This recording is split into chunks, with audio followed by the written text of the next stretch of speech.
You are about to witness history in the making.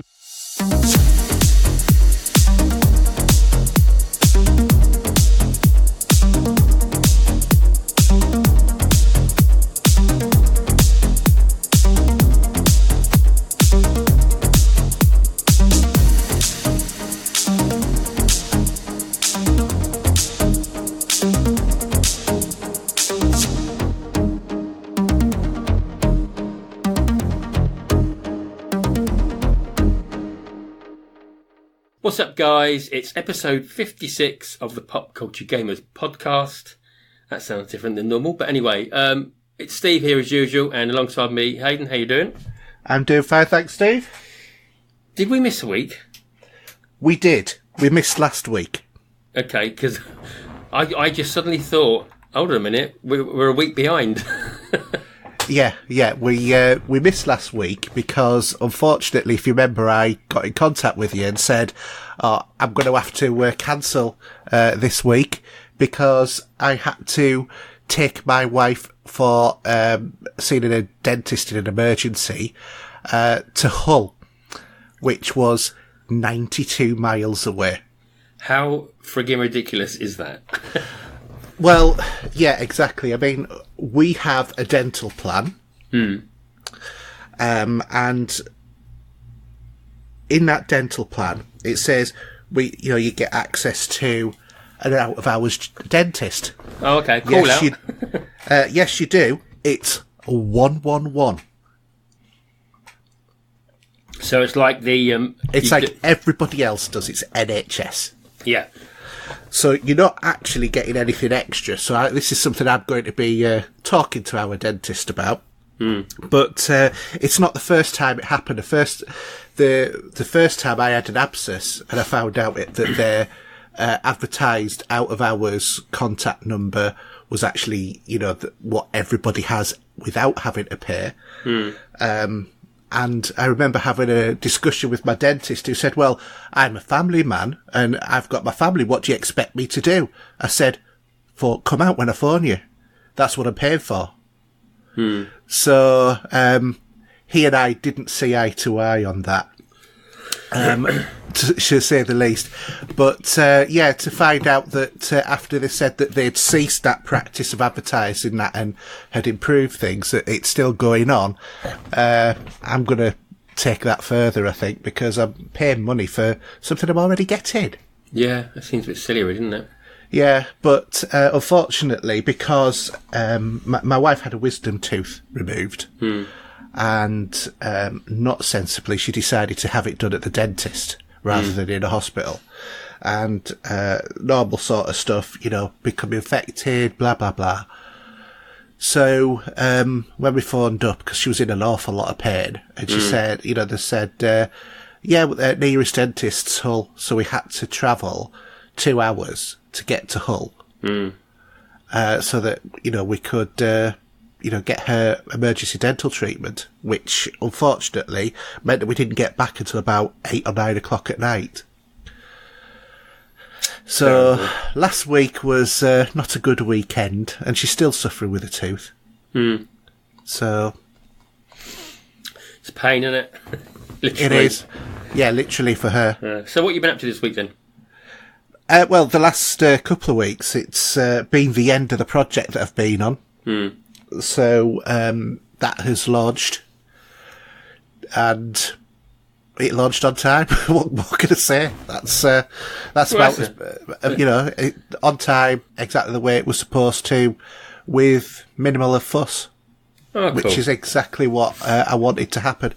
So I'm quite happy with that. Other than that, I picked up one of these half-size, the gaming half-size keyboards, which is a mechanical one. I think it's got cherry red keys on it. It's quite cheap, but of course it's RGB, so I thought I'd give that a try, see what it was like. Okay. So, and that's been it for me, really. Not really an awful lot happening. No, it's not. I say not much for me, really. I mean, okay. Gaming this week, obviously, it's probably only one thing to talk about will be Destiny, for me anyway, with the release of Shadowkeep. Yeah. picked up, which I've actually got on in the background, is I've got Deathwish on in the background here at the moment. I picked up the box set for the 5 movies. I don't know how many of those have you seen? Probably 3 or 4 of them. Yeah, and I only remember the first 2, but I thought, yeah, okay. Cause I just really wanted to watch these for some reason. It was just... I'll tell you what about Deathwish. I remember watching Deathwish 3, which was, like an adult rated. I think it was an 18 or something. Yeah. Back in the day. And it was... I watched it on the afternoon of the last afternoon in 5th form. Because it's sort of like a bit of a party sort of thing. And we watched it in 5th form at school with my form tutor watching it with us. That's great British education there, I think, isn't it? Yeah, it is. Complete disregard for, British film classifications. Yeah. But, it's a class of... The original film's brilliant. I mean, when I get to watch it properly sometime in the next too distant future, we can maybe chat about it. But yes, I did that. I wasn't intending to purchase any vinyl at the moment because I think I was really after it, except I've got a few that I've got coming in October, or should I say probably end of October to November. But Mondo then threw me an email saying they were going to do a one-time pressing only this Wednesday, or the Wednesday just gone, for Elmer Bernstein's score to Ghostbusters on two vinyls. Mm-hmm. So I've bagged that in my order. So I don't think it's actually sold out as yet, but they said they do this occasionally where there'll just be one-time pressing and they won't redo it. So then it just ends up becoming rare in the point. Then you see it on eBay being flogged for a lot of money, but I thought, well, I'll grab one now. So, yeah, because I do love that movie. It's one of those 80s movies that I'm still fond of now. Yeah. And I'm sure you are to a certain degree, possibly. I don't know. But... Oh, yeah, but it's a classic movie, isn't it? And it's on an anniversary, I think, as well at the moment. Because I think this week, I think we got a one-time viewing at our cinema for it. Mm. So, I don't know if I'll be going. I doubt it, but because one of my daughter and a boyfriend might be going to go and see it, but Anyway, should we move on to gaming this week? Yep. No longer a dream, but a reality.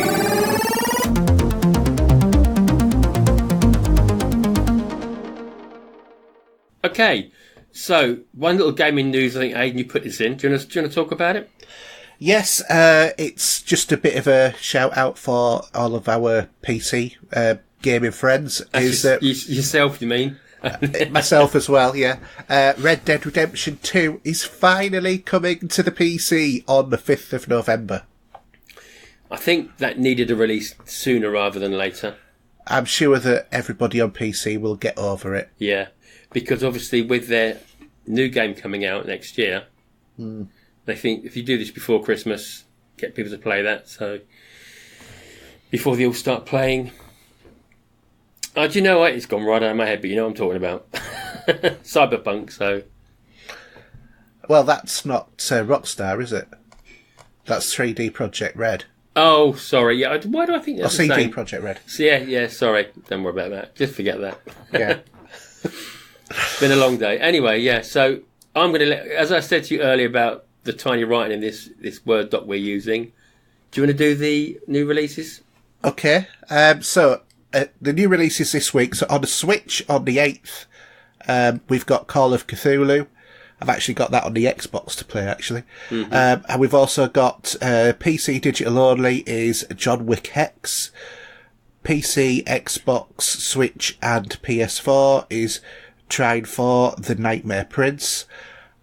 The Trine Ultimate Collection on the PS4 and Xbox One. And Yooka-Laylee and The Impossible Lair on PC, Xbox One, Switch and PC. Then on the 9th, we have Concrete Genie on the PS4. On the 11th, and all of the ones from now on are on the 11th, we have Atrino Blade 2, which is on a PS4 and Switch. Citadel Forged with Fire, PS4, Xbox One, PC. The Armenian Story of Seasons, Switch and PC. Frostpunk, PS4 and Xbox One. I've played that on the PC. Grid on PS4, Xbox One and PC. Indivisible, PS4, Xbox One and PC. Northgrad, PS4, Xbox One, Switch. Sorry, I should also say Indivisible's also Switch, not PC. The Alliance Alive HD Remastered, PS4 and Switch. VR Ping Pong Pro, there's one to have. PSVR 5 and Oculus. And on the PS4 and Switch. That sounds like an 18 certificate porn movie, that does. Sorry. My brain isn't mishmashed today. Oh dear. So, anything there takes your fancy? There's not a lot for me at the moment. I'm still waiting for another game to come out. But well, like I said, I've got Call of Cthulhu on the Xbox to play. Frostpunk, I've played. And the Trine Connections, games I've played a bit of before as well. So a couple of them, but nothing that's really sort of popping out at me. Okay. I think it seems to be a quieter season this year. It depends what you're into. I mean, there's a shed load of games there. Yeah. But we get. I'm not saying it's derogatory at all. Are we getting a lot of more crap now than the major releases? Is there a lot more indie games coming out that may be under the belt that we won't be seeing or not heard of? I don't know. I don't think there's many AAA games coming out. One thing that I would point out as well is anybody who has a PC, if you go to Humble Bundle, there's a great deal at the moment. Call of Duty World War II, Spyro, the remastered collection, and Crash Bandicoot, that remastered, on the Humble Bundle monthly for $12, and you'll get more games at the end of the month. Well, you can't moan at that, can you? No, you can't. I mean, it's worth the $12 just for Call of Duty alone. Yeah. And I keep forgetting what time of the month it is for PlayStation. Well, it is. I think we're past it, but we've got games with Gold and PS Plus. There's not many there. Do you want to do those? Okay. Or shall I? Well, while you do the games with Gold while I'm doing the PS Plus on my phone, because I'm just making sure I'm downloading it. All right. So there's Tembo, the badass elephant, on the Xbox One for the whole of the month. Friday the 13th, the game. Available from the 16th of November to the October to the 15th of November. We've got Disney's Bolt, October the 1st to the 15th, and Ninja Gaiden 3, Razor's Edge, from the 16th to the 31st. I can't say a lot about that, to be honest. Ninja Gaiden, maybe. I mean, PlayStation Plus, now that's not bad, is it? Well, one of them isn't. Really? I would say both are very popular. Yeah, if you like that sort of sport.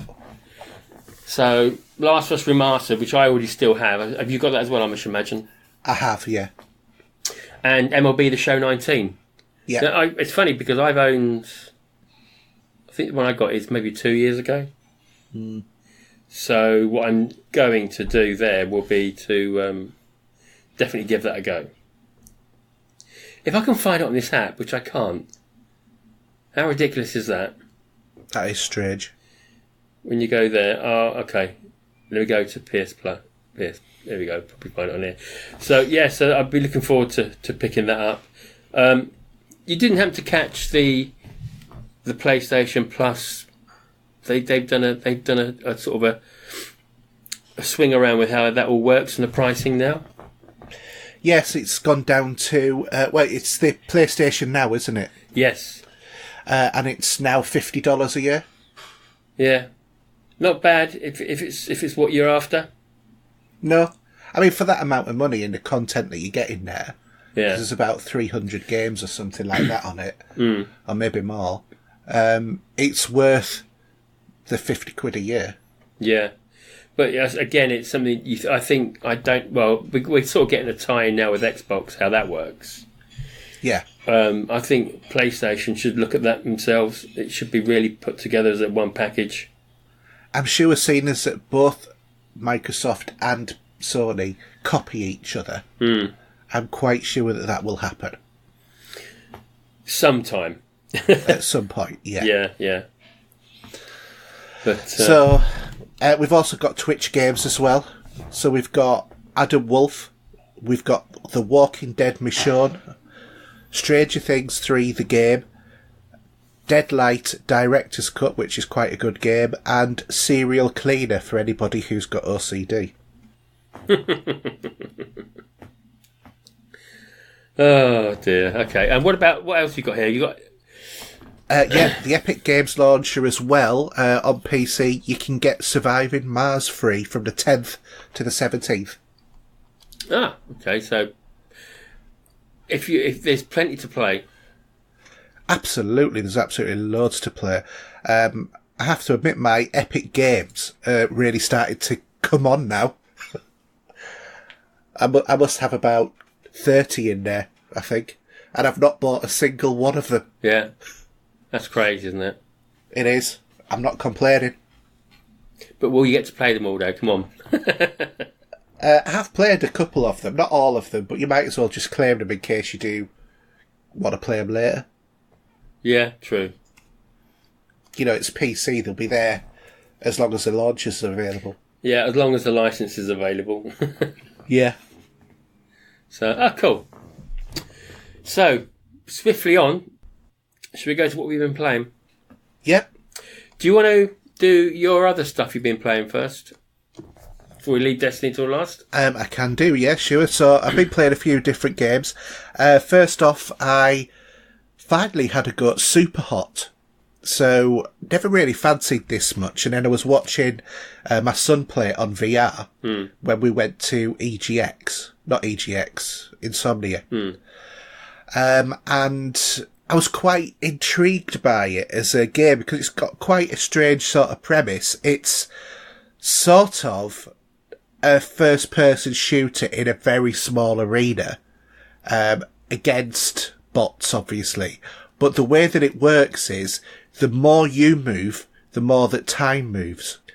So if you stand still, time's virtually stopped. Not completely, so things like bullets or whatever will come at you. But the idea behind Superhot is you have to kill all of the red people before they kill you. And if you get hit once, then you reset back to the beginning of that particular little arena. And there's loads of different sort of styles of arenas or whatever. There is a kind of forced in story mode in it, which, to be honest, it tries to explain, the idea is that it's talking to you as if you're playing a virtual reality game. But it was just something to just skip through because it comes up as text on the screen. It's not very interesting, I found. How'd you find it? I mean, I have dipped into this some time ago. Yeah. But I didn't float my boat, really, to be honest. No, I think it's an interesting little diversion. I think it does get progressively harder as you're going on. It's a nice even sort of learning curve with the game. I think it'd be quite impressive in VR. Like I said, I've been playing it on Xbox, so it's not getting its full glory because it is designed as a VR game. Yeah, I think I played it on the Xbox first. I've not tried it on the PlayStation yet. But, yeah.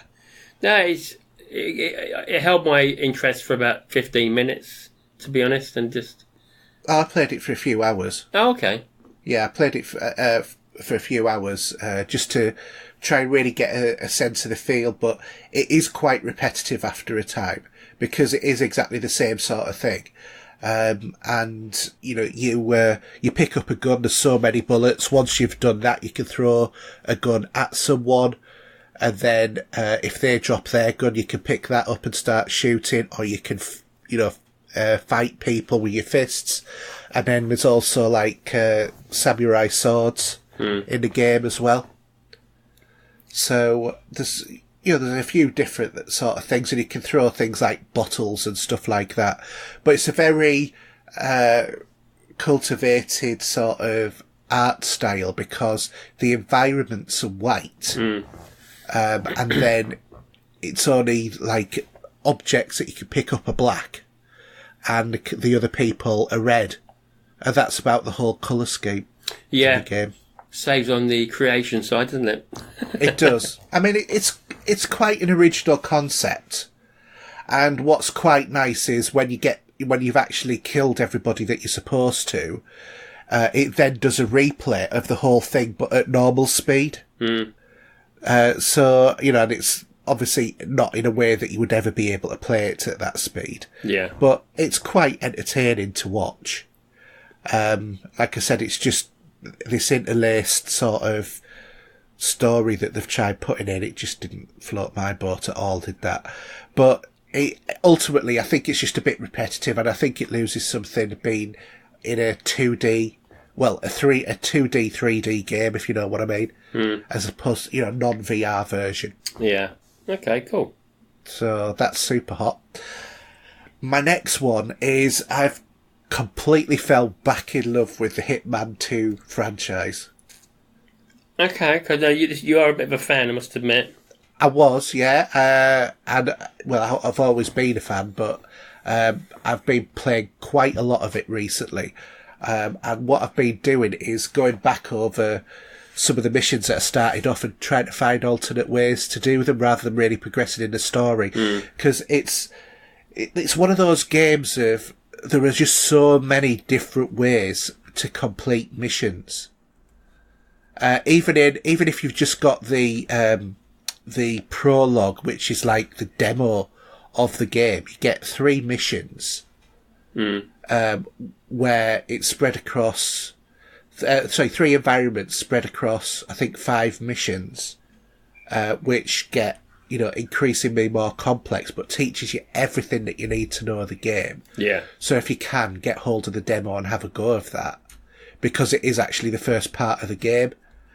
But it's got everything in there that you would expect from a Hitman game. So, you've got the ability to wear different costumes, doing distractions, you can blow people up, or you can poison them, or you can push them over the edge of ledges, all of that sort of stuff.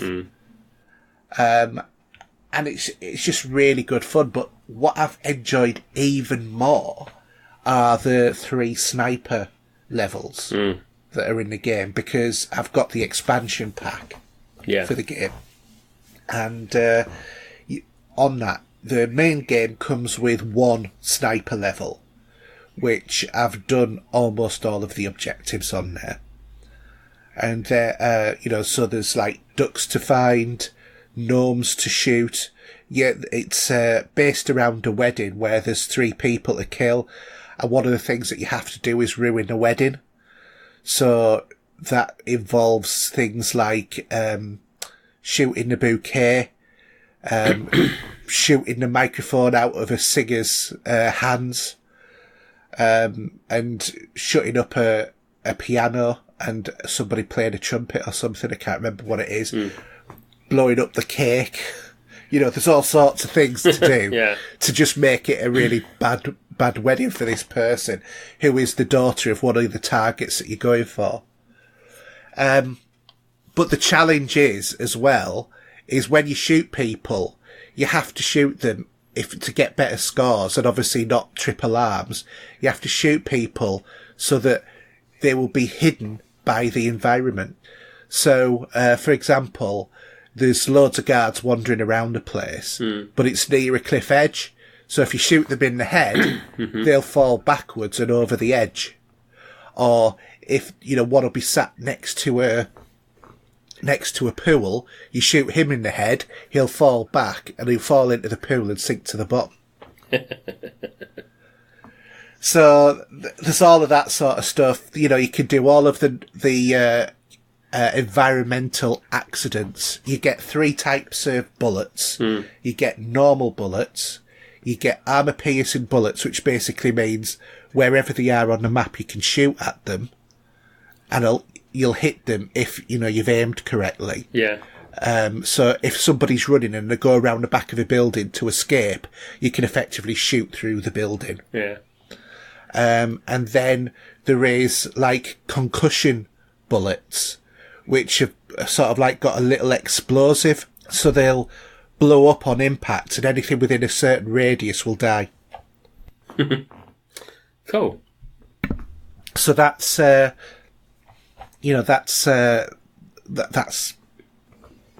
pretty good. It gives you plenty to be going on at, because there's just so much, and also there's hidden objectives in all of the maps as well. So in the Siberia sniper one, for example, you can unlock a second sniper. Not that he actually shoots anyone, but there's like a hidden character somewhere that you've got to shoot certain places. There's, on a Siberia level, you have to shoot some mice as well. Yeah. And some of that you have to blow things up so that the mice run out. You also have to start a riot in this prison where it's based around as well. And if you shoot, I think it's 5 vodka bottles on that. Yeah. This guy comes along, talks to you, and then jumps off the edge of the cliff because he's a skydiver. So there's all sorts of like hidden things in the game, which just makes it a bit entertaining. Yeah. It's I've not gone back to Hitman in a long time. It's I don't know if there was one. I really was loving Hitman back in the day, but I've not. I don't know. It's something I should go back and have a look at them. So I think I've got something on the Xbox, which is you should have Hitman, the full last season. Yeah. Because also I've been playing the remastered version of Hitman Absolution. Now, all of the previous Hitman games I was never really into, but Absolution came and it just sparked something in us. And I absolutely loved the game, completed that one. And it's a really good campaign.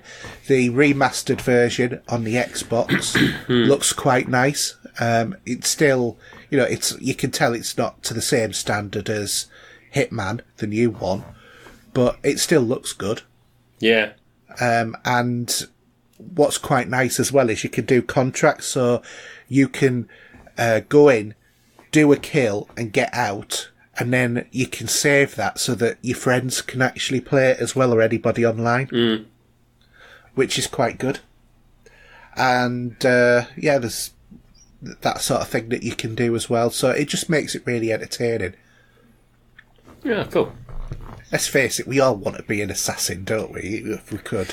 I think you've got your mojo at the moment is those sort of games, isn't it? Because obviously Assassin's Creed you've been really going into as well, and yeah. So what else? Less so of Destiny sort of thing. Yes. And more so on that kind of game. Although I have been playing Destiny a lot. Yeah. So anything else? What else? Yeah. Played Star Wars Battlefront 2 on the PC. Oh, really? I've so not gone back to that. I just had enough of it, I think. Well, I picked up the game for cheap on CD keys. Right. And I thought I'll get it on a PC. So I've been having to go through the campaign.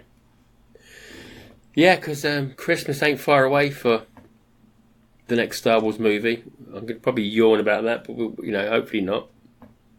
Well, we'll see. In J.J. Abrams, we have to trust, don't we? Oh, we do, but sometimes it gets a bit wrong. But yeah, so that's okay. I've not gone back to that. I mean, the new one comes out soon, doesn't it? Yeah. Well, there is the realism mod as well, isn't there? Which I've been meaning to apply to see how realistic it looks. But I think it looks pretty good on the PC as it is. I mean, obviously, I'm running at max spec in terms of the image, but it looks good. And then also been playing Hellblade as well. Started playing that again. Been bombing my way through the campaign there. I do like that game. Yeah. It was good. It was good at the time. Everyone raved about it. Yeah. But time moves on. It still looks... I think, to be honest, it is one of the best looking games of this generation. It's just a shame the campaign's only, 7 hours. Well, it's EA Games again, isn't it? It's we don't have faith in them anymore. No, EA are too into doing all of the microtransactions. Real shame. I mean, I don't even play FIFA anymore. And I never played it in the first place. Like, really, I used to be one of my go-to games in November, October.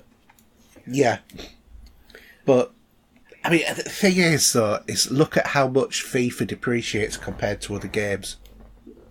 It does, yeah. I mean, I will probably download FIFA 19 and have a little look at it, but I won't, when that comes free.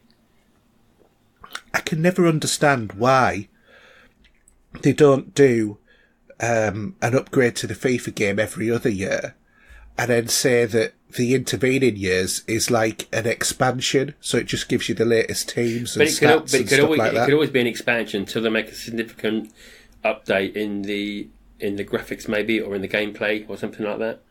Yeah, exactly. Because it seems to be virtually the same game every year, from what I've seen.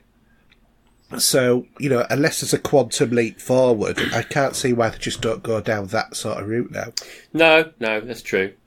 I'm sure that there are fans of FIFA who'll be screaming at the podcast now, but it doesn't seem to advance much. No, it doesn't. Okay, what else have you got? I think that's enough. Oh, okay. So this Tuesday, oh God, was I hyped for it.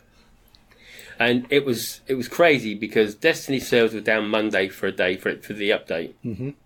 You were able to download it and get it set up, but similar to last year when Forsaken came out, and this year with the New Light, which we'll go into in a minute, the servers had a bit of a bumpy ride. And yes, it wasn't annoying. I wasn't upset. I just probably thought to myself, this is sometimes the way it goes when you take a game that you've been playing for so long that does go to be open to a new set of players with free content, and the servers took a hammering. And they ended up being on a temporary mode. It was funny because at 6 o'clock I got on for about half an hour. Went to the tower, checked out my vault and bits and pieces. Then had dinner, and I went back on about 9:30, 10 o'clock, and I couldn't get on. So I was watching some YouTubers that were online. Yeah, and then I ended up watching Destin Legare from IGN, and he couldn't even get on his PC, so he started playing the soundtrack to the game in the interim period, and people were sort of typing in, and then I said, "Oh, I just got on the Xbox," and he's still waiting on the PC. And he gave me a shout saying that Steve was on the Xbox, so maybe we should get on that. But so I got back on it again, just had a little go, but it's crazy, really. So this is the fourth expansion since the initial release back in October 2019. Can you believe that? Fourth? This is the fourth expansion. Is it? Yeah. It is. And what were the other ones? You had Forsaken. Yeah. You had Warmind. Right, okay. Yeah. And the others as well. You remember now, yeah? Yeah. It doesn't seem like it, does it? No, but to be honest, Warmind and the Black Armory and stuff like that, they were expansions, but they were expansions. They were part of expansions, believe it or not. Well, I thought they were DLC. They were part of the season pass. Yeah, but that's been going for 4 years now. Yeah. So yeah, but obviously the way that worked over the 4 years, and it's changed since Activision have gone, and quite rightly so. So Destiny 2 is now free to play for the first 3 years of content, which will be called as New Light. We know that the power base level for everyone is at 750. So people who have not played the game for a long time and they're moaning, saying, "Well, why should I jump on? I'm so far behind." Well, you're not now. Yeah. So your character's at 750, all your armour, all your weapons, they're all at 750. So you have got no reason to moan. And obviously they did this because of the having it free to play. They had to put it somewhere at a start. So I think they did a grand job of doing that. Let's be fair though, it is a slog at 750. Depends how you play the game and who you play it with. If you play it on your own, it's a slog at 750. What, from 750?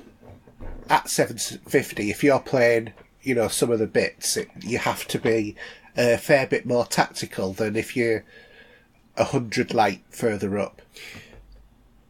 Well, but you soon get there. I know. I think they've done it. Before we go into it, I think they've done a great way of progressing this, and it's the way they've, I'll talk about it in a minute. But the way the way you rank up now is very. You don't have. It's not a slog at all. So obviously, we got Shadowkeep story. So for this, we got the. We've got the story where we go to the moon, we find Eris Morn hiding, and she finds us some disturbing news which we have to investigate with these nightmares. That's all I'll say about the story. I have completed it. My rank is now 906 and rank 12 on the Season of Undying. And if you don't know what that is, what they do now for each season, there's going to be 4 seasons in the year, and you'll have a ranking progression from 1 to 100. And every time you rank up with the XP and you go over that rank, you will get rewards as you go through the season. That's a clever idea. That is, in a matter of fact, it's even displayed exactly the same as Fortnite. Oh, is it really? Yes. Well, there you go. I mean, I don't... Because you've got the free one for the season and then the paid for content on the other row. Yeah. And that's exactly how it is in Fortnite. Oh, there you go. Well, hats off to Fortnite for what they did to give Destiny an idea of how to play theirs. Yeah. So, the thing is, though, when you start playing the game, you don't see any prime engrams until you finish the story. No, I noticed that when I hit 900. Yeah, so... And actually, it's not finished the story, because I haven't finished the story. It's when you hit 900. Yeah, when you hit 900. And the thing is, I thought, well, let's just talk about what I've written down here, and then you can tell me your reasons for and whys. Okay. So, just a couple of little bits and pieces. So, obviously, we had the raid start this weekend. Yeah. Called Garden of the Salvation. And that started 6 o'clock on Saturday, if I remember rightly, our time. And 6 hours, 13 minutes later, World's First had beaten it, called Ascend. I did have a look at the beginning of it. I did go on YouTube to watch one of the guys that were doing it, and looks fun. Yeah. There is a condensed 50-minute version of their run, to give you a bit of an idea if you want to do that. Don't want to spoil it or whatever. But... that was pretty cool. The other thing you get is when you finish the story, the Vex invasion opens up as well. And you'll get a quest from Eris Morn, which you have to do an invasion on the moon, which will allow, after you've done that, will allow you to go into this other mode, which I haven't been onto yet because I've just been trotting around the moon this afternoon. Something else you mustn't forget, we've got where you have your XP rank, or you say your power level rank, you have sorry, why am I right like this today? So what you have is you have the artifacts which you unlock, which can get your rank above and beyond to quite a high rank. This lasts per season, so I'm assuming what will happen is when the season ends, the artifact will disappear and you'll be just standing at your bog standard power level. Yeah, the artifacts reset back. Yeah, and you'll go back to your rank as it is. Yeah. They're pretty cool. And let's not forget, obviously, we've got the version 2.0 armor, which is like an RPG with mods. It certainly is. And there's a lot I'm trying to get used to the power level things at the moment. And there's a lot to take in. Absolutely, definitely. Yeah, so apart from that, there are other bits and pieces I haven't mentioned, but there is so much to do in this game now. It's unreal. And I just can't wait to play it every night. It's back to those old days now of literally sleep, drink, thinking Destiny. So more so, no different to last week. No, then. but more so. It's just more so than ever now. Obviously, the other thing is it's worth knowing that Zer turned up this week. Obviously on the Friday. Yeah. So it's worth popping that fated engram. Exotic engram from Zer, because obviously what he does give you is something you haven't got in your stash. You've got in your list of exotics. Yep. And with the rollover, I got a new weapon that I hadn't got before when I did it on Saturday. Yeah, so did I. Which one did you get? Do you remember? Did you get the laser? I'm just going to call it that for now because I can't think of its name. I can't remember which one I got. Yeah. To be fair. But, there's a couple of... Because of the way it works with, I think, back in the day of the PlayStation, with what they had as exclusives, because that's finished now, isn't it? So I think that might be one of the exotics, possibly. Right. But but it's great. So tell me about how you're finding the game first and the way you're playing it. Well, the way that I'm playing it is I knew that there was a soft cap at 900. So I thought best thing to do is just get to 900. So I haven't really concentrated on the story at all. I've got to the point where I'm going around for Eris Morn to do all of the missions to get the costume that I have to pull together. Right, so no real spoilers here, but there is a forging table that you will have to use in the game. Yeah. So you did that mission. No, the forging table isn't there yet. I'm still going around collecting all of the stuff. Oh, okay, because there's something you've got to do once you've got there's something you have to do once you've got that as well, but I won't spoil it now. But, okay, so you've got a fair bit of content to go through in the story. Yeah, but I've been doing strikes. I've done the Nightfall a couple of times. And it's good that now the Nightfall has matchmaking. Yeah, there's a bit of a rank on that. So you've got the Adept level, which is the first one. Yeah. But the next one jumps up to about 930 or something on the next level. 920. Yeah. God. Yeah. It's a. I think they should have had something about 850. But it doesn't matter. I mean, this week, maybe it does. It will roll differently. This week is the Pyramid. Yeah. Nightfall. The Pyramidium. Yeah. And the reason we did that was I had a quest that I needed to do. Yeah, so did I. But I haven't got the second gun on that quest. Right. Because I've had a few bits and bobs. I think because we've got the deluxe version, you do get another set of armour that's thrown at you from Eris. No, sorry, from Eververse.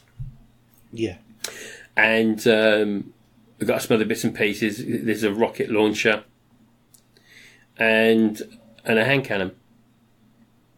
And these, I find, because some people were moaning about the quests being a bit tedious,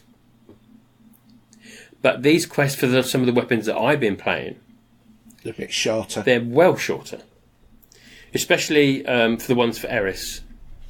Yeah. We'll probably talk about that more next week once you've got the story complete. But I'm just loving the game. Obviously, when I finished the story, the Vex invasion opened up. I say there's a quest you've got to do first of all before you can go into the mode for that, which will end up on the map of the moon. Yeah. But the one this isn't any sort of spoiler, but what you have to do, you got to find 3 invasions on the moon and take out. You got to take out something like 100 Vex and 3 Guardians, these major sort of champion characters. Gatekeepers. Yeah, that's it. Thank you. And I've got 2 out of the 3 down. Yeah, and it's brilliant. Yeah. Now, ironically, last night I was with 2 other people in a group last night, and just couldn't find the invasions landing. I'll tell you what the invasions remind me of in a lot of ways: the House of Wolves. Because they used to be random locations and quite tough groups that you'd need a lot of people around you in order to get through them. Yeah. At least 2 people. Yeah. Yeah. At least. Because on my own, I was playing one, and on my own, I got it down to about, I don't know, half a centimetre on screen on the big Vex, and then he disappeared. No, I had another 10 seconds. We did that. We were literally, it was a slither of yellow left in the bar. Yeah. And he vanished, and I was swearing, you wouldn't believe my voice, and I was cursed. But funnily enough, today, I had about 4 or 5 in an hour, bouncing around. And then I even picked up some purple drops of some of the weapons you can get from that mode. Yeah. Because if you go to the tower, at that point there you can get bounties, and also then you can forge, you can get these weapon quests. Yeah. From drops of stuff that you've got. So I think I've saved up quite a few to go for those weapons. But again, what you can do in a lot of the times is redo it just to go for different roles if you're looking for a certain type of god roll, as such, we say, as they call it. Yeah. So for me, how I started the game now, I had been doing a bit of stashing over the weeks to come before this came out. Yeah. So I was saving shards, bits and pieces. I didn't save any XP bounties, though, to be honest with you. I could have done, which would have helped, but there was no need to do that. We could only have up to 20 bounties anyway. Yeah, but what I did was I made myself a bumper, I had a sort of a head start on the XP, not to the extent you did, but just a little bit. So when I then start playing the game, I'm always ahead of the game, because as normally what happens with Destiny, when you get to do a certain mission in a story, you have to be a certain power level. And then sometimes in between those two missions, you'd have to grind to get to that power level. Right. So for the way of me having that bump up at the beginning, it wasn't a great deal. It was probably about, I don't know, maybe 4 or 5, in that. I wanted to get to the artifact at level 7 on the rank first of all, which I wanted to get that anyway, to have a look at that. But with the power as it was going up, I just had enough bumper there, so I didn't have to grind in between the story. I could just go to play the next one. Well, I did absolutely no prep for it. No. And at one point, I was ahead of you. Well, yeah. On the light level and on the well, yeah, because what I did was the point. I think what I was doing then, I was doing this hunt for. I was doing just missions on the moon, and also what I was doing was I had to go for this armor, which I won't talk about, which I was dealing with. Which I'm doing now. Yeah. The armor's afterwards. I'm sure of it. Not because you haven't got the table yet, have you? No, but I had to. Eris has said I've got to go and get my first or my second bit of armour because I got the cloak. Oh, okay. Oh, what I was doing, there's something you've got to do later on where you've got to have a complete set. Yeah. But the dream, whatever it is, set. Yeah. Which makes me look like some sort of ninja in basket case. Because of what it looks like. I don't know about your version, but I look like I'm dressed up in basket. But yeah. Right, okay. But the way I just breezed through from that point of view, then I was getting loads of different quests, so I was doing a diversion on that as well with the different weapons to pick up. Mm-hmm. And just thoroughly enjoying it. Did get to play with Mark on Thursday night where we went and did a couple of bits to pick up the Risk Runner exotic. Now, I've already got that, but I wanted to get the catalyst. So there is a quest to do to get the catalyst with that, where you have to go to the Cosmodrome in Destiny 1. Yeah. Have you done that yet? Yeah. Yes, I've done that. So that was pretty cool to do. And also, we did grind for a little bit, not too long, just to get a few of the walkers dead, to pick up the ghost, the green ghost, the green ship, and the first weapon you got in Destiny as well. Because that seems to handle beautifully. That's the one that I'm after at the moment, but I'm not sure which mission that one was. It's the exotic it's the exotic quest for the Risk Runner. It's called Pain and Gain. I've got the Risk Runner, but it's the second one. The first weapon that you get in Destiny. Well, yeah, but you get that while doing the Risk Runner one. No, I didn't get that. Because what you do is when you land in that second area, in that main open area of the Cosmodrome, and you have to fight the walker, and then you go through the back end, of course, via the tunnels to go and do the quest. Yeah. Well, when you beat the walker, there's a chest, and each time you do it, you get something different out of the chest, and the chest gives you that weapon. All right. Well, I need to go back there and do that then. Yeah, because we did it. We did it 3. We beat 3 because they continually just respawn. So we killed them 3 times, and then after 3 times, we both had got the Ghost, the ship, and the Koskov water rifle, or whatever it was. I can never say it right, but it was like a Russian name, wasn't it? But yeah, that's how you get it. And then from there, then you go and carry on with the mission, do the jumping puzzle to pick up the bits and pieces with the catalyst, and obviously to do the fight at the end. Right. Is it a legendary, the Koskov? That's a white. Oh, is it? But it when I was obviously doing the game, at the point I was playing the game, I got it at 799. Right. A white gun, but it still works. You still play with it now. It's a good bit of fun. It's a well handled weapon. Yeah. But again, it's more just for people that played the game back in the day and thought about having that again. Yeah. But that was a great little quest to do, and there's other quests to pop along to pick up as we go, which I haven't looked into yet. So there's loads more to do, and it's a load of fun. And there's loads of dailies and weekly bounties, and people like what do you call him? The Titan, not Zavala. Not is it Zavala? Yeah. The Titan. He gives you extra rolls on bounties if you've completed them all in a day, doesn't he? Yeah, and there's all extra little bits and pieces as well. I had a quest from the Cryptarch. Yes, and the gunsmith. Yeah, and they give you these little bits and pieces to do. Then you get extra mods as well for your armor, which I've done a little bit of that, but I've got a stack of shards and glimmer and stuff anyway. And obviously, glimmer cap's gone up. Did you know that? Yeah, it's about $250,000 now, isn't it? Yeah, it was. What was it set up? Was it? Did we have 100,000? I think was the cap. Yeah, my glimmer's about 245,000 at the moment. Yeah, mine's something probably similar, but I did eat a little bit because this is not any story related. But when you do finish the story, you go back and you get an exotic, and I got a chess piece, which is to do with arc. Right. When you use it, and it looks pretty cool. So, yeah, I've got that. That drop was given to me at 9:06. Nice. So yeah, so there's no problem of drops in this game. Oh hell no! Things dropping all the time. I mean, I've had 2 exotics drop on us as well. Yeah. Just out of the blue. Yeah, and I've had a few catalysts pop up as well that I hadn't had. So. But it's just so much now. I mean, I didn't do a full list, but there is so much to get on with in this game.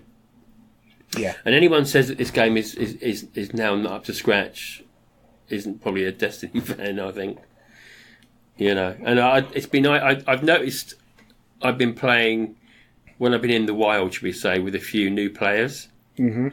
Because when you're doing some of the little missions where you'll get a walker drop and you've got to get it to go heroic. Yeah. A lot of these people don't understand, and normally you've got, for example, the one on Titan. The people like that, they really do my head in. Well, because you're putting all of the orbs into the to shut down the force fields. I don't think these new people know what it is yet. No, because they're just killing it and not realising that once you open up, get the 3 force fields down to get the heroic mode to kick in. To be fair, I don't think that there are many people anywhere who really understood that, because the amount of times when, I remember, what was it, about a month ago, before the expansion dropped, I was playing and I was doing it solo against a walker, and I had 5 out of 6 orbs come. Yeah. And then these 2 idiots come along and shoot the walker that's already down and blow it up before I could pick up the last blooming orb to make it heroic. Yeah. Well, I invented some extra colourful metaphors to go into the English language, I think. I was so annoyed. Yeah. Because I'd done it all solo, and then them just come and interfere at the last moment when I was going to, I literally just had to go and run back, get the other orb and come back. And that would have been it, and would have had it heroic. Yeah. So,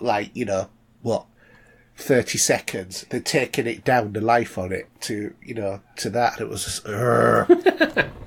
One thing about talk about, if people are saying that, they're bringing old content by having the moon back, It's been redesigned. God, how big is it now? Because there is, like, you can do a full circle on that main area, plus another area on top of that, where you have all the ogres dropping. Yeah. And it's huge. That's tough at 750 light. That's where it was on about, where it was really tough. So when you're going around that part of the map and the ogres drop, and then you got the two orange bars you've got to kill first of all, if you can, as well. Yeah, because you're hardly making a dent. Yeah. Well, saying that, when the first mission, yeah, and you have because I think, is it me that you can actually, when you start that, there is a few randoms in that part at one point. Yeah. But then when you go through, when you do the first bit, then you move on. It changes, and you're on your Todd. Yeah. But even some of that was a tiny tough. But no, it wasn't cruel. It didn't. When you died, it didn't put you back to the beginning or anything like that. So it was fine. But just right now, this Destiny is in the right place now, and with the roadmap that we got going forward, it's all good, really. It's brought, as much as I play the game and I do my dailies and everything else, the game has got so much content now. It's just so much fun.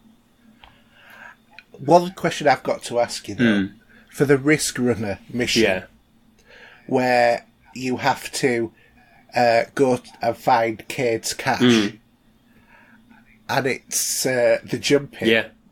How many times did you die? Hardly ever. Come on, you can't jump to save your life. No, I know there was one. I think once I did die, and then Mark died once, and I died once, just on being stupid.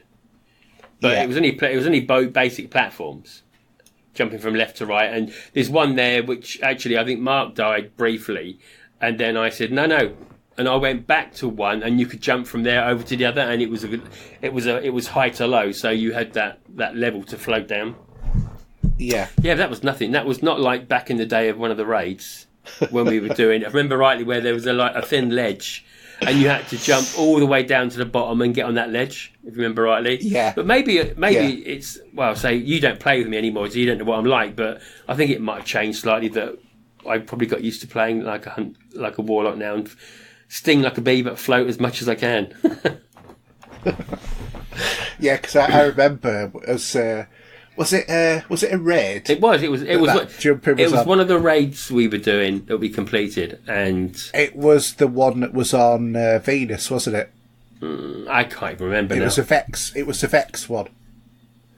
Because I remember that there was 5 of us had got across, and we were waiting for you for about 3/4 of an hour. It's funny, it didn't spawn. It didn't spawn me for some reason ahead, did it? I don't know why, but No, but it wouldn't let us progress any further. Was it the Vault of Glass? It was a Vault of Glass. Because, if I remember rightly, then I got the best weapon in the game at the time, at the end of it as well.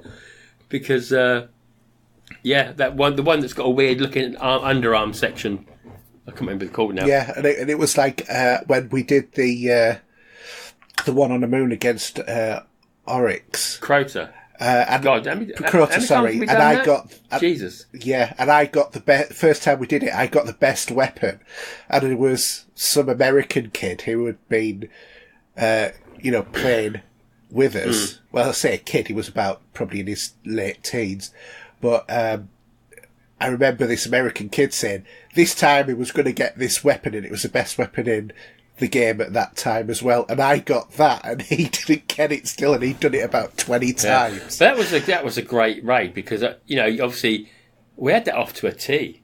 Yeah, we did, because obviously there was the point when you come down.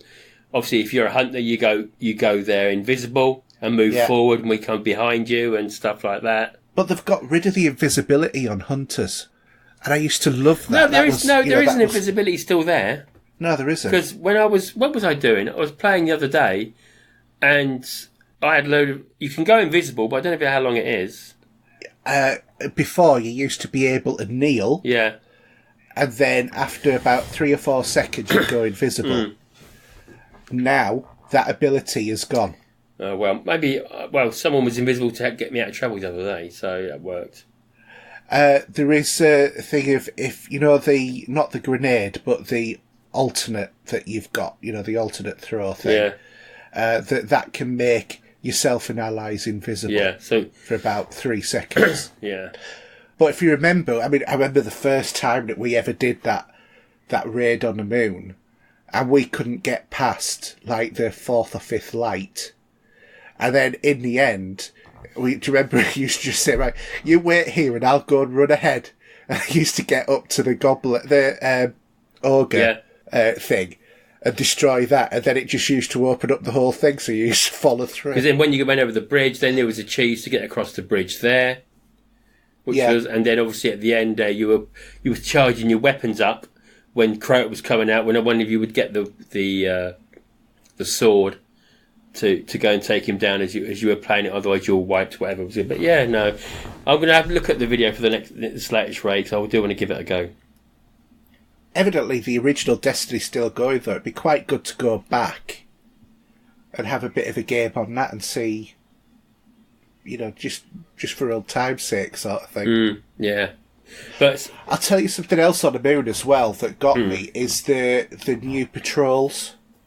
Because you're walking, running, or driving along on your bike thing, and then suddenly someone will shout at you. Yeah, did that freak you out first of all? It did, because I kept going past this area.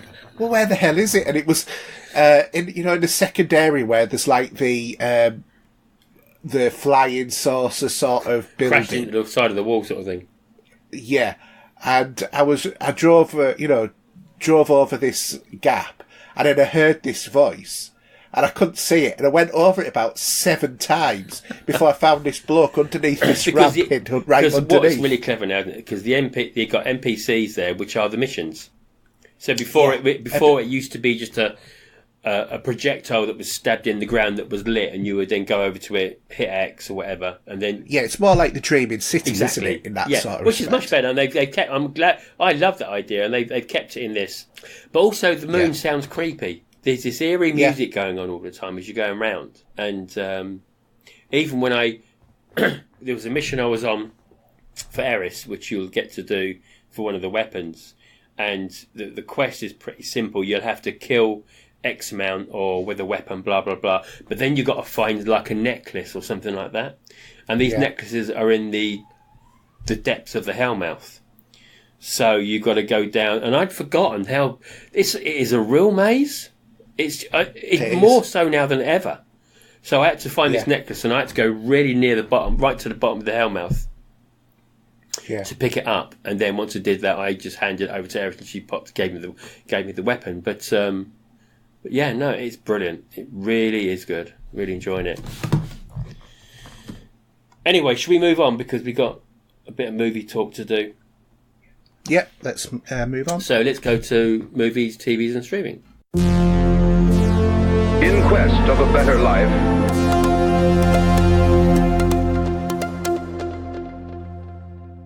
okay, so Hayden, you got some good news for us for once. Yes, some good news, and that is Spider-Man is returning to the Marvel Cinematic Universe. Sony Pictures and Marvel will make a third Spider-Man movie together after all, after Sony and Disney have struck a deal over the new Spider-Man. 2 studios previously announced in the summer that Spider-Man would be leaving the MCU, and because the companies couldn't agree on the finance deal. Disney wanted a 50-50 cut, whereas on all revenue made via the Spider-Man film, instead of its previous deal, which was 5 cents from the first dollar gross and merchandising revenue, the separation also meant that I'm not sure how we pronounce his name, Phage, is it? Would no longer oversee the new Spider-Man movies, which fell under the Sony banner. So the next Spider-Man movie, the third in Sony's Homecoming trilogy, is set for release in 2021 in July. And I've heard as well that Spider-Man might be appearing in a couple of other ones as well. Well, I think apparently there was rumours that it was down to the guy that plays Spider-Man as well. He was involved in it somehow. Tom Holland. I'm not sure how true that is, but, you know. Yeah, I'd heard that he'd had something to do with it as well. But, about getting it back sorted out. And your other bit of news, which I watched the trailer actually this afternoon. This morning, I watched so it this morning. Oh boy, I think they gave too much away in that. I don't think so. I think there'll be a lot left there. So the second bit of news is that Star Trek Picard has got its release date and a new trailer. So it's going to run for 10 episodes in the new, or in the follow-up to the Next Generation sort of universe. It will air in the US on CBS All Access before becoming available internationally every Friday on Amazon Prime Video. So after his years as a Starfleet captain, Picard has retired and he's set up his home in his family vineyard, just winding his days away in his new content life. So among the things that we've been waiting to find out about, other fan favourites are returning. There is Data, or Brent Spiner, or is it B4? Who knows? 7 of 9 is going to be in it as well. And also the Rikers. Mr. and Mrs. With their kids. What's funny was I thought, and it's funny because I put a photograph on Twitter today, and one of the guys from Film 99 came back and said, maybe it'd have been better to actually see that happen and get that feeling instead of showing it on the trailer, which I think I do agree with. And I thought, you know what, it's a special moment because it's been a long time, and so you got to have your Prime for this one, not Netflix. You definitely do. Also, it launches on the 24th of January 2020 on Prime Video. And also, fans have also started a campaign for a memorial in the series to the late Aaron Eisenberg, who played Nog in Deep Space Nine, who sadly passed away in September. Yeah, oh shame. Yeah. Okay, cinema releases. Now, because we missed a week, a big film was released this Friday, wasn't it? Yes, and I almost went to see it on Friday as well. But I'm going to find out a little bit about it without spoilers, hopefully, tonight, because a couple of mine in this building, should I say, went to see it this afternoon. So we're talking about The Joker. Yes. Not sure how to take this movie, you know, because of we get so many Jokers, like we get so many Batmans these days, isn't it? Yeah, well, there's Gerard Leto's one, Jack Nicholson's one, all sorts. Yeah, but anyway, so Heath Ledger, the probably the best Joker so far, Heath Ledger. Yeah, absolutely. Okay, so cinema releases this week. So 10th of October, we have Gemini Man, which is Will Smith. On the 11th, looking forward to that one actually. Yeah, I've seen the trailer a couple of times. Saw it in the cinema recently as well. Thought it was pretty cool. Then also we got Abominable and The Day Shall Come. So what we've got with Blu-ray DVD releases? Quite a few actually. We've got Addams Family Values on Blu-ray, Boogeyman on Blu-ray and DVD, Doctor Who The Collection Season 23 with Blu-ray set limited edition packaging. If you're into Dragon Ball Super Broly, we've also got Maleficent in 4K Blu-ray. One for Us, Man About the House, Georgia Mildred and Robin's Nest, the complete collection. That's going to be worth a look at. Because it's funny because on my Twitter, people in my list I follow is Sally Thompson, who was in Man About the House. Yeah. And I just gave her a link for episode 1 on YouTube. She went, oh, thanks for that. Just a reminder. But no, because you can watch Man About the House on YouTube if you want. Yeah. But Georgia Mildred, which was the second series that was linked to that because they were the landlord and landlady of the guys in Man About the House. And obviously then Robin's Nest with Richard O'Sullivan did that afterwards as well. Yeah, loved them all. He's still around. He's in an old people's home at the moment, bless him. So, real shame. Yeah. But, what else we got? We've got Outlander Seasons 1 to 4 on DVD. We've got The Secret Lives of Pets 2 on basically all formats, Blu-ray, 3D, Blu-ray, 4K, Blu-ray and DVD. And The Secret Lives of Pets 1 and 2 on Blu-ray and DVD. Stephen King's The Stand on Blu-ray. Suspiria on Blu-ray and DVD. The Goonies, the complete TV and ITV, BBC and ITV collection on DVD. Would you like to say that again? The Goodies. Sorry, the Goodies. Sorry, not the Goonies. That's my eyesight. Yeah, it will be. The Goodies. The Howling 3 on Blu-ray. The Mummy Rebirth on DVD. And X-Men Dark Phoenix on Blu-ray, 4K Blu-ray and DVD. There's quite a bit there, isn't there? There is. It's after having weeks where we've said, well, actually, there's now being released that looks any good, to suddenly having all of that. Yeah, absolutely. Okay, so cinema charts this week. Up 5, we got It Chapter 2 from Warner Brothers. From 1 down to 4, Ready or Not from 20th Century Fox. Staying at 3, we got Hustlers. Staying at 2, we got Ad Astra, and it's not staying. That's the number of weeks it's been. Is it? Oh, sorry, mate. Just scrub that bit out. We don't need that anyway. So in at 2, we had Ad Astra, which is a sci-fi flick, and number 1, which is going to be there for quite a while, I think, will be Downton Abbey. Yeah, one for the mums there. Indeed. So, Blu-ray and DVD charts. At number 5, down from 4, we have John Wick chapters 1 to 3. At number 4, down from 2, we have Pokemon Detective Pikachu. And thanks to Nikki just for the mention that Amazon were actually advertising this. If you can wait a few weeks for this, you can get the 4K version of the movie for a tenner. Which one? Pokemon Detective Pikachu. Oh, I'm not interested. Carry on. I thought you were about John Wick for a minute. 3 at 3, we've got Avengers Endgame. At number 2, down from 1, we have John Wick Chapter 3, Parabellum. And at number 1, straight in, is Aladdin. Yes, I didn't look at that on the plane while I went on holiday. I didn't want to give that a miss, I think.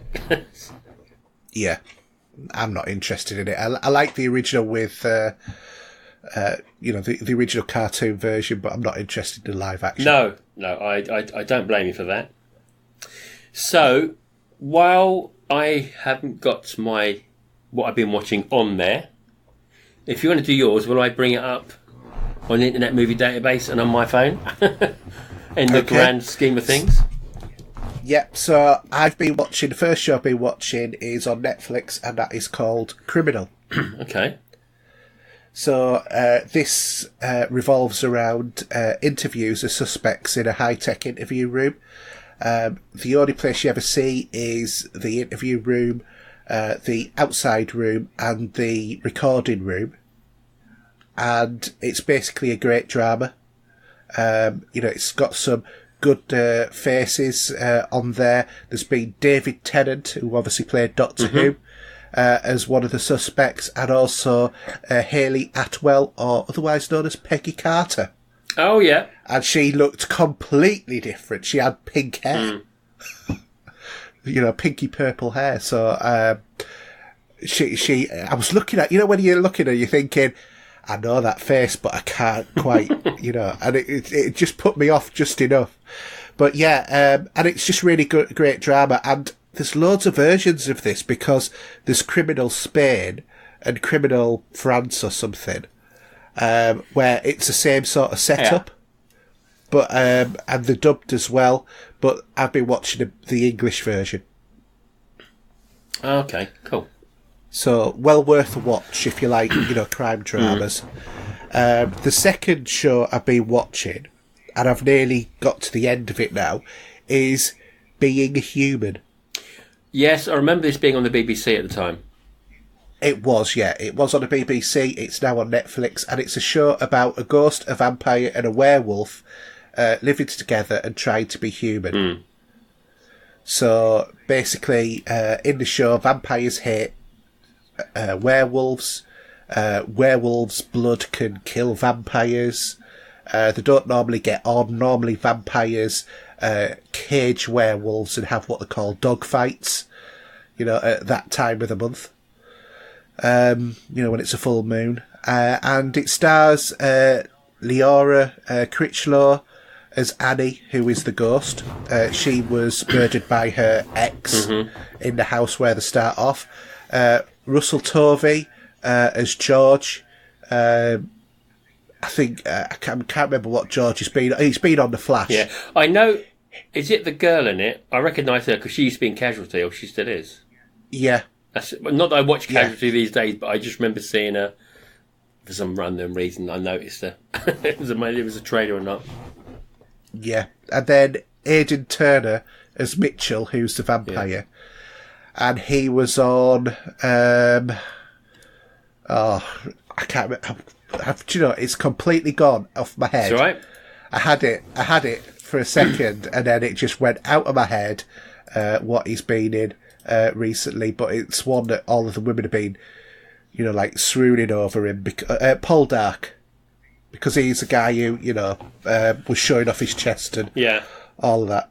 But it's really good as a show, well worth a watch. By the end of season 3, midway through season 4, something like that, there's a big change in cast, right? And then you get a new werewolf. Well, the werewolf's introduced earlier, but you get a new werewolf, and then you get a new vampire who come in, and then but a lot of the story is about George's character played by Russell Tovey.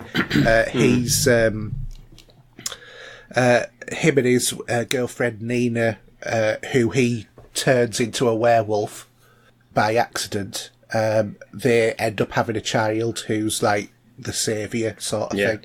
But, there's all sorts of stories going on over the arc of the 5 seasons, so well worth a watch. Yeah, cool. Okay, so a couple of things. The one thing I actually completely got out of my head, because it was funny, if I did watch one episode of it last night, not all of it, but there's 2 parts to it. But so a week ago, as you know, I subscribe to Shudder on Amazon Prime. So you can get Shudder. If you go on Amazon Prime Video, you go to the other ones you can subscribe there, you'll see it.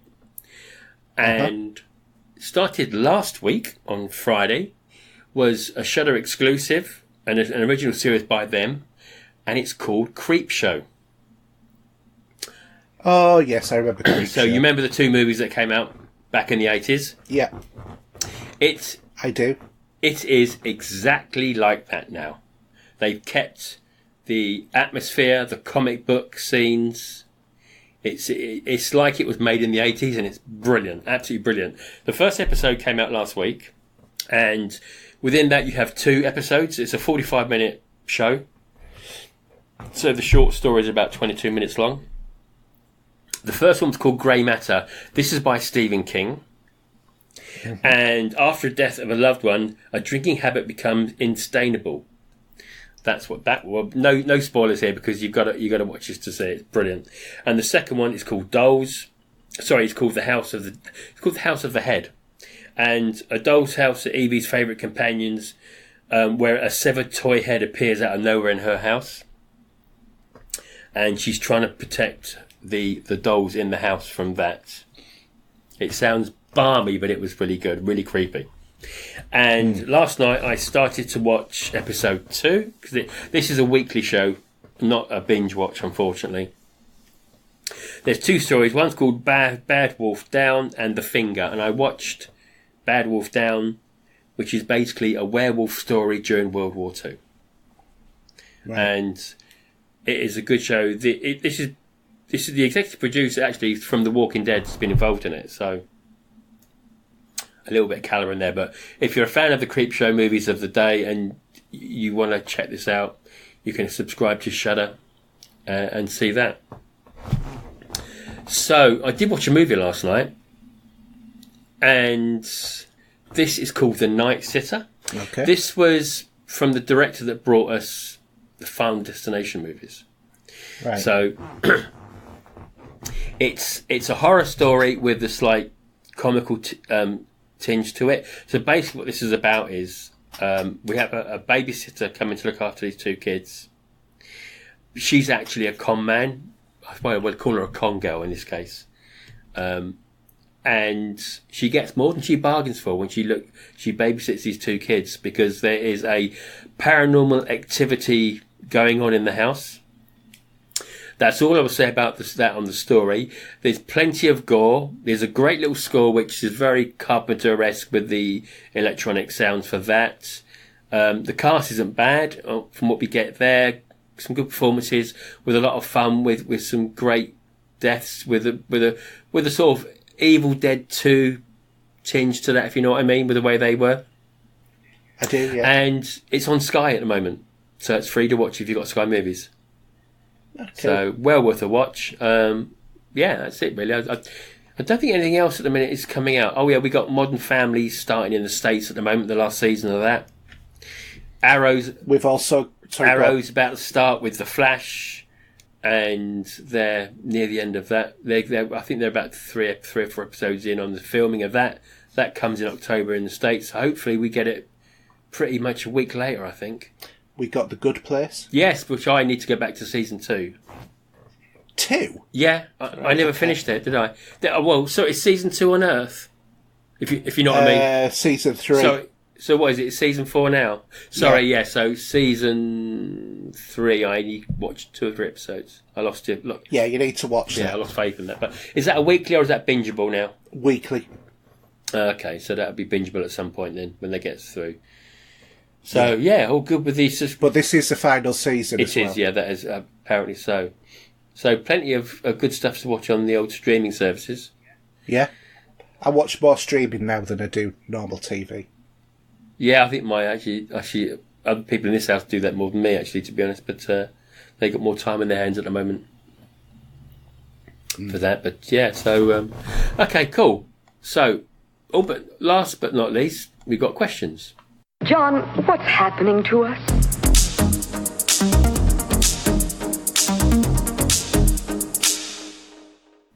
Okay, listeners' questions. So we start with Mark as usual. We've got a couple for us.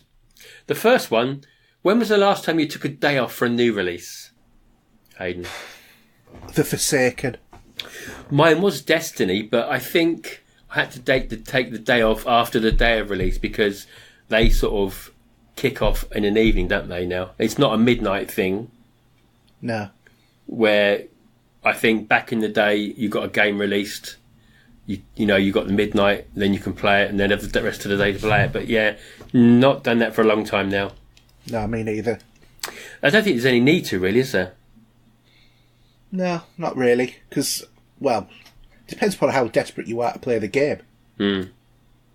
If you're really, really desperate, then yeah.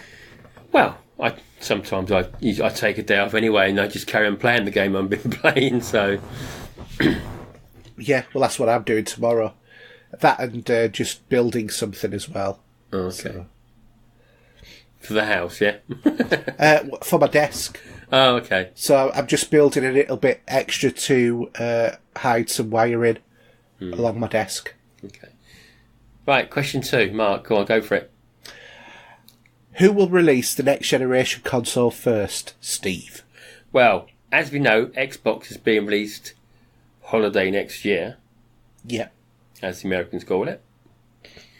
So, unless we hear something from PlayStation at June next year, I'm not sure when their next event is actually for PlayStation. I think they've just had it, or they're just about to have it. They may have had one, which... The State of Play. Yeah, which they just had recently with some more footage from The Last of Us, isn't it? Yeah. But no talk of any console. No. So, I mean, I'm sure it will get released very similar. Thinking of State of Play and Sony and all of that as well, there's a lot more information about Death Stranding now as well. The walking simulator, yeah? Yeah, call it. The walking carrying simulator. With a baby in your hand. Yeah. Or in your backpack. Yeah. And have you heard much about it? I've not bothered. What I've heard is that you've got to I think this would probably be a bit more up your street, to be honest. Because it's about building up communities, sort of like a bit like Fallout, sort of scenarios. But a lot of it is about delivering things to different places, and you have to load yourself up, and you have to work out your centre of gravity and stuff like that. Yeah. So yeah, I think it'll be an interesting sort of game, but I'm not sure it's going to be my bag. I really don't know, to be honest. It looked really cool, but I'm not holding out for it at the moment. I have to admit, I kind of feel that he makes games that look cool, and the idea's cool, but the actual playing of it isn't cool. Yeah. No, I know what you mean. But we'll see. I mean, you never know. It might be something that we're completely out of the blue with. Might be. You know. Okay. Anyway, moving on. So from Facebook, we got Richard Morlock. What is your most favourite genre of games and your least favourite? Favourite genre? I would say third-person sort of action-adventure kind of games, like Assassin's Creed, that sort of stuff. Well, mine would be a shooter. Yes. Like Destiny. Yeah. So what would be... and the reason why I just like playing that sort of game. I prefer having a third person rather than first person. Yeah. So that you're looking over the shoulder, as it were. I just find that to be a better way of playing, but I don't know. I'm equally happy playing first person, but just my favourite genre just happens to be that way. What about your least favourite? I'm trying to think. What would it be? Well, these days I don't play many sort of 2D left and right sort of platformers. I liked them back in the day, but at the moment... You want to try Planet Alpha? Yeah? Yeah. Seriously, you do. It's a good game. Well, I could give it a go. You give me a nod about that later and I'll look to see what it's like. Yeah. But, yeah, I just don't have that love for them anymore like I used to. Now I've just found out how to... great, that's it. Continue shopping. So I've just purchased MLB The Show 19 on PlayStation. So there we go. I can have a look at that. Okay. Your turn. Well, what's my least favourite genre? Card games. Where, you've got to, play, Magicka or whatever, something like that, where there's a card game dynamic within the game. I hate that sort of stuff. What about the one in The Witcher? Did you like that one? Did not like it at all. Did not. I played it once. I looked at it, groaned, and then never played that bit again. Yeah. And also survival games where it's just a chore to stay alive. Yeah. I do agree with you on that one. Yeah. So those would be my least favourite sort of genres of games. Okay. All right. So Lee Doherty has asked, what has been your biggest disappointment of a game and movie release? Something you were really looking forward to and it turned out to be terrible. Also, the opposite, a game or film you thought would be awful and you actually loved. Well, I think a biggest disappointment game for me, and I'm not going to include Fallout 76 in this at the moment, but I think Mass Effect, the last game of that really was a disappointment. Even more so than that, I forgot what the name of it was, but yes, that as well. You can add that to the list. What was it called? We Happy For You? Yeah. Yeah. Such a disappointment. Because, do you know what now? So just going back to Monday last week. Yeah. Well, this week just gone, and we had the Destiny downtime. Yeah. So I put the PlayStation on. And what did I play? An update. An update, no. No, I didn't. I actually played, because I've now got it on, I've got it on both consoles now, is the Bioshock collection. Right. So I started playing Bioshock and was loving it. It's just one of my favourite games of all time. Next time you comment on me double dipping. Oh, I haven't told you, have I?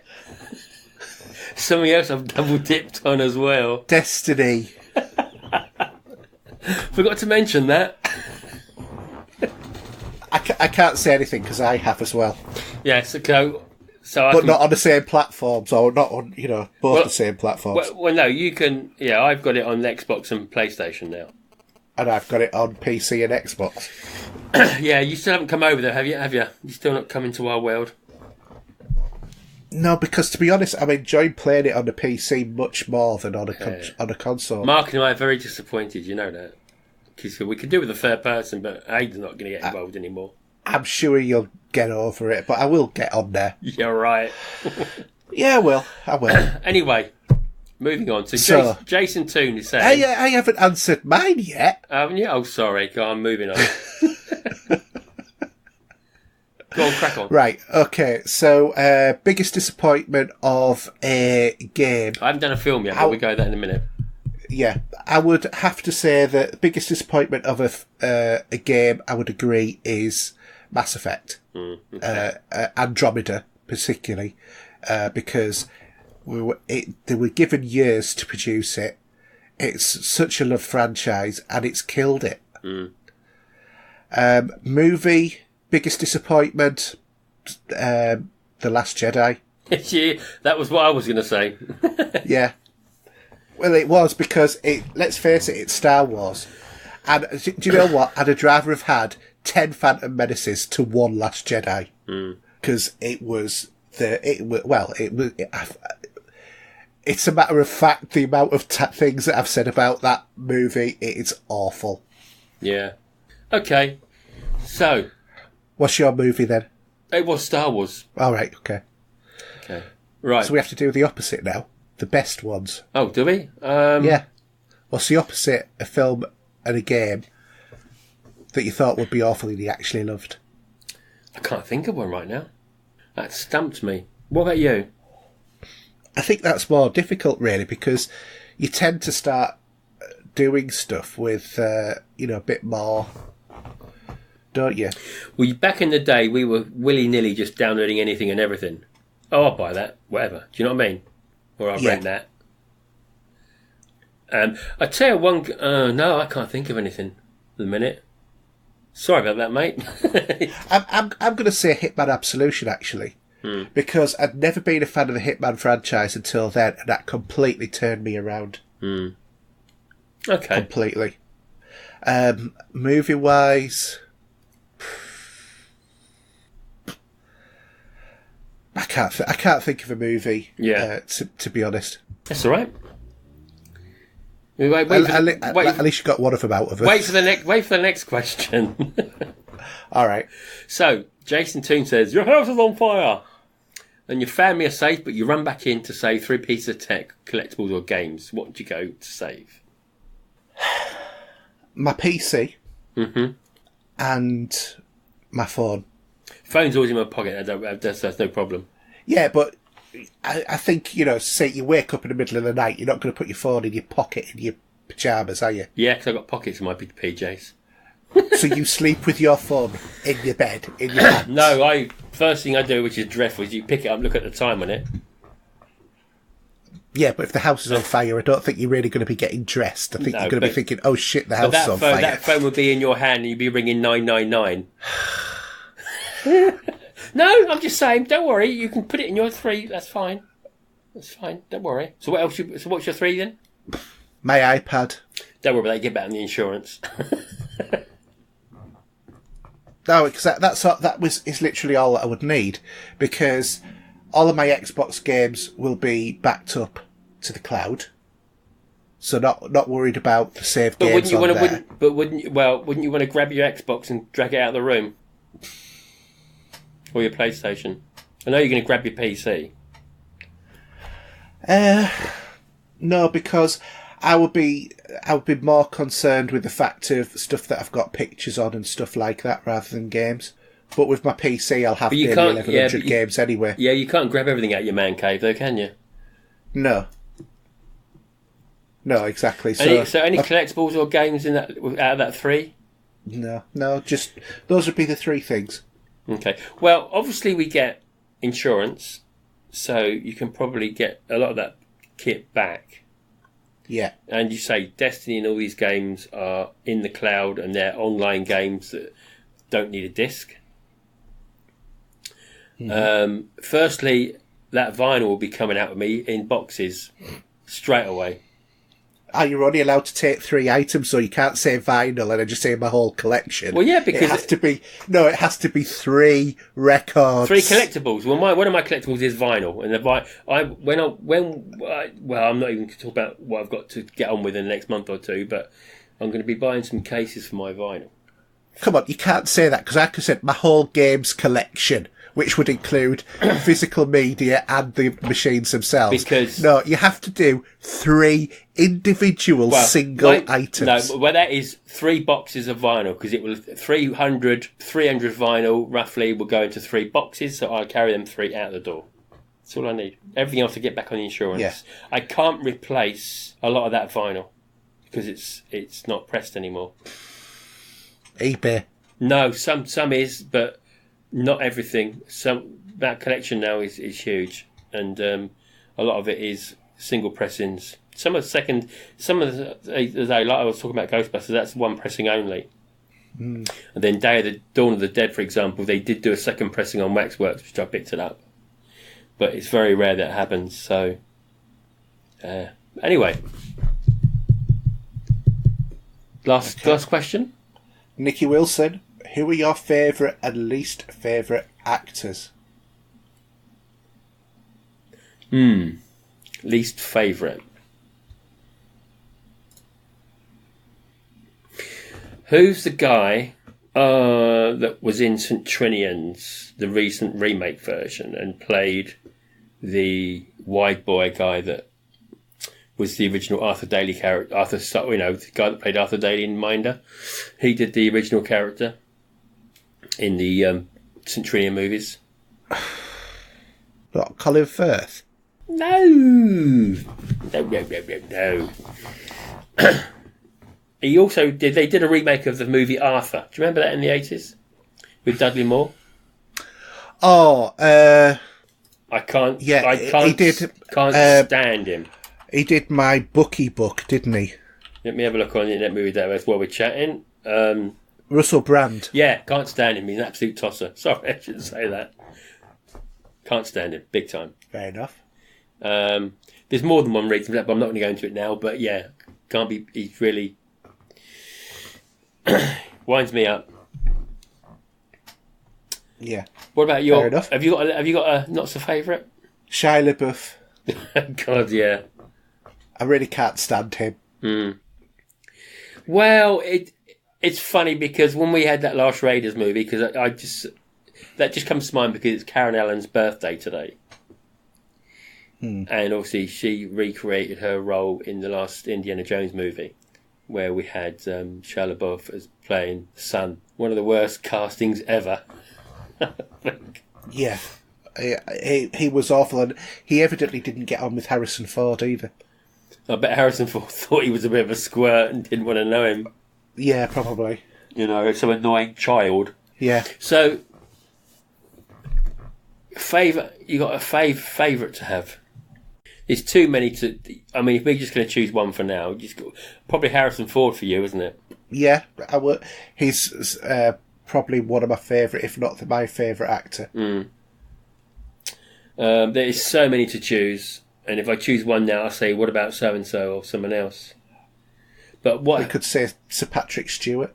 I could do, but what I'll tell you who does come to mind at the moment is Clint Eastwood.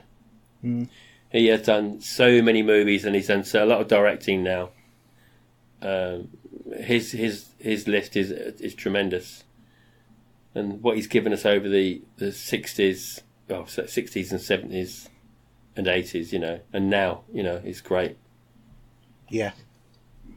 But I'm sure I could think of others that have come to mind. Well, you could reel off a list of them, couldn't you? Because you could say, like, Kurt Russell, Stallone, Schwarzenegger. Yeah. You know, there is... Willis. Yeah. Well, he's done a few flat movies, though, unfortunately, more than the others. Yeah. And apparently I was talking to someone on Twitter the other day when I was talking about Death Wish, and the Bruce Willis version that came out, was it maybe last year? Yeah. It's a bit pants, apparently. Yes. I don't even tend to see it. I don't think... Charles Bronson made that character, Paul Kirsty, and Michael Winger, the director, really knocked out the park with that gritty drama of a vigilante movie. So yeah, it will never be replaced. Samuel L. Jackson as well. Yeah, because I watch Die with a Vengeance last week, didn't I? Actually, funny enough, and I just laughed. That third Die Hard movie is class. It's well worth a rewatch if you've not seen it in a few years. Mm. So. Okay, are we done then? I think, what's the time? Oh, look, 9 o'clock. That's not bad. Yeah, considering we did I think it was nearly a 3-hour last time we were on. Yeah, we were talking for quite a while. Yeah. Okay, so contact details, pretty simple. Twitter @Steve007. My PSN gaming tag is the real Steve07, and Xbox is Steve007. But Twitter, you can always find me there for a chat on anything and everything. Yourself, Hayden? My details are just search for HERJ UK on basically everything, whether that's Twitter, PSN, Xbox Live, Steam, Origin, Good Old Games, you name it. I'm the same on there. We also have our Facebook group, which is called Pop Culture Gamers. You can find us there. You can email the podcast at podcast@popculturegamers.co.uk. We have our website, popculturegamers.podbean.com, and don't forget to follow my YouTube channel and subscribe on there. Just look for HERJ UK as well. Okay, so all we got to do is it's a good night from me. And it's a good night from him. Good night. Good night. You are about to witness history in the making.